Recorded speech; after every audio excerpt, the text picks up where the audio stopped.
வணக்கம். இது நியூஸ் 18 தமிழ்நாடு செய்திகளை தொகுத்து வழங்குவதற்காக நான் பாலவேல் சக்கரவர்த்தி. செய்திகளை விரிவாக பார்ப்பதற்கு முன்னர் முதலில் தலைப்புச் செய்திகளை பார்க்கலாம். பொது இடத்தில் மருத்துவ கழிவுகளை கொட்டினால் குண்டாஸ் பாயும். ஜூலை 8ஆம் தேதி முதல் சட்டத்திருத்தம் அமலுக்கு வந்ததாக தமிழ்நாடு அரசு அறிவிப்பு.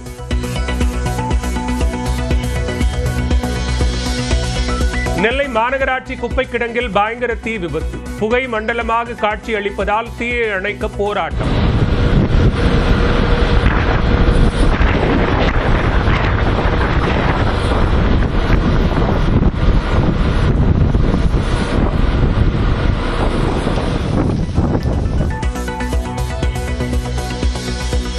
குடும்பத்தை காப்பாற்ற வேண்டும் என்ற சுயநலத்தில் பாஜகவிடம் அதிமுகவை அடகு வைத்து விட்டார் இபிஎஸ். முதலமைச்சர் மு க ஸ்டாலின் விமர்சனம். 2019ஆம் ஆண்டிலிருந்து தமிழ்நாட்டு மக்கள் தொடர்ச்சியா உங்களுக்கு டாடா பை-பை சொல்லிட்டு தான் இருக்காங்க. இந்த தேர்தலில் உங்களுக்கு நிரந்தரமா குட் பை சொல்லிட்டு போறாங்க. அதிமுக கூட்டணியில் பாமக இல்லை, வந்தாலும் வரலாம் என்றுதான் கூறினேன். எடப்பாடி பழனிசாமி விளக்கம். கூட்டணியில் இல்ல, கூட்டணியில் இல்லாத போது அது கேட்கிற கேள்வி பிரயோஜனம். உங்க கூட கூட்டணிக்கு வந்தா நாங்க மந்திரி சபையில சார் வந்தா பாத்துக்கல விடுங்க. எங்க பந்தியிலே குறை வைக்கல, இலை ஓட்டினேன். கூட்டணிக்கு வந்தாலும் வரலாறு அல்ல. அதிமுக கூட்டணி ஆட்சி அமைக்கும் என்றுதான் அமித்ஷா கூறினார். கூட்டணியை தானே முடிவு செய்வேன் என்றும் எடப்பாடி பழனிசாமி விளக்கம். அரசில் பங்கேற்பது பாமகவின் உரிமை என அன்புமணி பதிவு. கூட்டணிக்கு பாமக வரும் என இபிஎஸ் கூறியுள்ள நிலையில் கூட்டணி ஆட்சி முழக்கத்தை முன்வைக்கும் அன்புமணி. நெத்தன்யாவுக்காக மாதர் சங்கம் எழுப்பிய குரல் சீமானுக்கு கேட்காமல் போயிருக்கும். மார்க்சிஸ்ட் கம்யூனிஸ்ட் கட்சி மாநில செயலாளர் சண்முகம் விமர்சனம். நாம் தமிழர் ஒருங்கிணைப்பாளர் சீமான் மீது சென்னை காவல் ஆணையர் அலுவலகத்தில் மாதர் சங்கத்தினர் புகார். பிற்போக்குத்தனமாகவும் தரக்குறைவாகவும் பேசுவதாகவும் குற்றச்சாட்டு.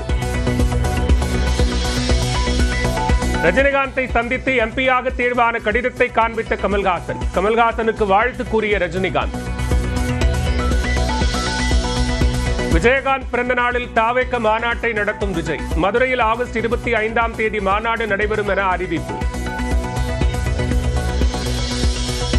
கொடைக்கானலில் கொட்டி தீர்க்கும் மழை, மேகங்கள் சூழ்ந்ததால் ரம்யமான காலநிலை.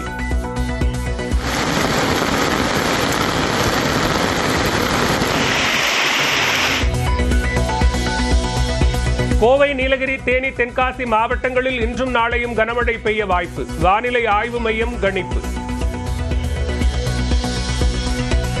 சென்னை, செங்கல்பட்டு, காஞ்சிபுரம், திருவள்ளூர் மாவட்டங்களில் நாளை கனமழை பெய்யக்கூடும் என கணிப்பு. வேலூர், திருவண்ணாமலை, ராணிப்பேட்டையிலும் கனமழை பெய்ய வாய்ப்பு என தகவல். கன்னியாகுமரி அருகே பொருட்காட்சியில் நைட்டியுடன் நடனமாடி இளைஞர்கள் அட்ராசிட்டி. பெண்கள் முகம் சுளிக்கும் வகையில் நடந்து கொண்ட 7 பேர் மீது வழக்கு பதிவு. சிவகாசி அருகே பள்ளிக்கு மது அருந்தி வந்ததை தட்டி கேட்ட ஆசிரியர் மீது மதுபாட்டிலால் தாக்குதல். +2 மாணவர்கள் 2 பேர் கூர்நோக்கு இல்லத்தில் வைப்பு. நெல்லை சாந்திக்கடை அல்வாவில் தேள் கிடந்ததாக புகார். விளக்கம் கோரி நோட்டீஸ் அனுப்பிய உணவு பாதுகாப்புத்துறை. மருத்துவ படிப்புகளுக்கான கலந்தாய்வு ஜூலை 30ஆம் தேதி தொடங்கும். அமைச்சர் மா சுப்பிரமணியன் அறிவிப்பு. தங்கத்தின் விலை சவரனுக்கு 360 ரூபாய் குறைவு. ஒரு சவரன் 73,160க்கு விற்பனை.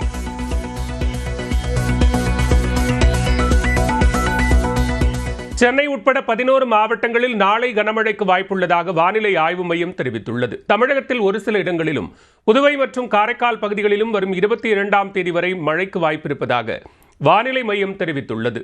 மேற்கு திசை காற்றின் வேக மாறுபாடு காரணமாக இன்று ஓரிரு இடங்களில் பலத்த தரைக்காற்று மணிக்கு 40 முதல் 50 கிலோமீட்டர் வரையிலான வேகத்தில் வீசக்கூடும் என்றும், கோயம்புத்தூர் மாவட்டத்தின் மலைப்பகுதிகள், தேனி, தென்காசி மற்றும் நீலகிரி மாவட்டத்தில் ஓரிரு இடங்களில் இன்று கனமழை பெய்ய வாய்ப்பிருப்பதாகவும் வானிலை மையம் தெரிவித்துள்ளது. சென்னையை பொறுத்தமட்டில் இன்று வானம் ஓரளவு மேகமூட்டத்துடன் காணப்படும் என்றும், நகரின் ஒரு சில பகுதிகளில் இடி மின்னலுடன் கூடிய லேசானது முதல் மிதமானது வரை மழை பெய்ய வாய்ப்புள்ளதாகவும் கூறப்பட்டுள்ளது.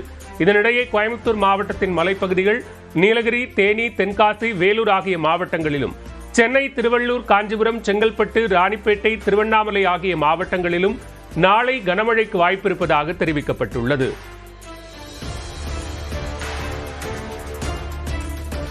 நெல்லை மாநகராட்சி குப்பை கிடங்கில் தொடர்ந்து 1 மணி நேரமாக தீ எரிந்து வரும் நிலையில் கூடுதல் விவரங்களோடு இணைந்திருக்கிறார் செய்தியாளர் சிவமணி.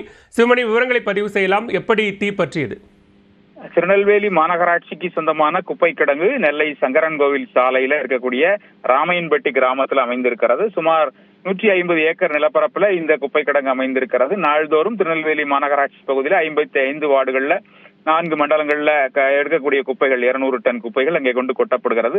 ஆண்டு முழுவதும் குப்பைகள் கொட்டப்படும் நிலையில் அதில் உரம் தயாரிக்கும் நிகழ்வும் நடைபெற்று வருகிறது. சுமார் 5000 டன்னுக்கு மேல் குப்பைகள் கொட்டி வைக்கப்பட்டிருக்கிறது. காற்றின் வேகம் அதிகமாக இருக்கக்கூடிய நிலையில அந்த குப்பை கிடங்குல திடீரென தீ பிடித்திருக்கிறது.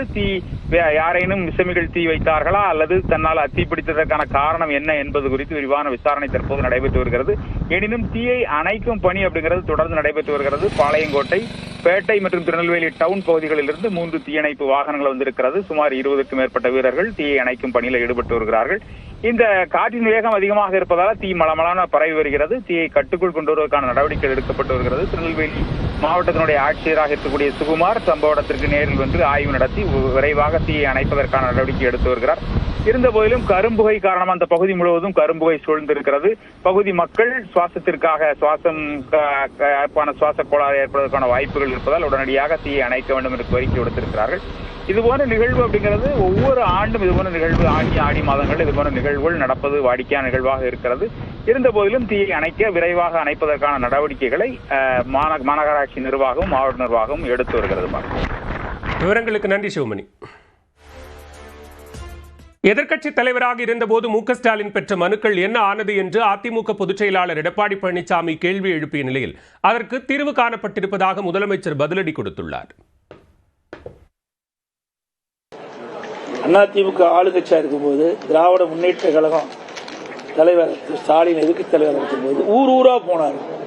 அங்கங்க திட்டம் கண்டா ஒரு பெட்ஷீட்டை போட்டு மக்களுக்கு என்னென்ன குறை இருக்குதுன்னு அதை ஒரு விண்ணப்பமா கோரிக்கையை வச்சு நீங்க கொடுங்க, எழுதி கொடுங்க, நான் வந்து எழுதி அந்த நான் வச்சிருக்கிற பெட்டியில போடுங்க, பெட்டியில போட்டு நான் பூட்டு கொண்டாந்துருக்கேன், பூட்டி சீலை வச்சு நான் எடுத்துட்டு போய் ஆளுங்கட்சியான திமுக ஆட்சிக்கு வந்த பிறகு சீலை உடைச்சு பெட்டி திறந்து நீங்க போட்ட அந்த மனுவெல்லாம் பிடிச்சு மக்களுக்கு பிரச்சனை தீர்க்கும்னு சொன்னார்.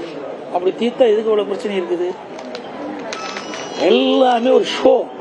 தேர்தலுக்கு முன்னாடியே ஊரா போய் ஒரு பெட்ஷீட்டை போட்டு உட்கார்ந்து மனு வாங்கினார ஸ்டாலின்.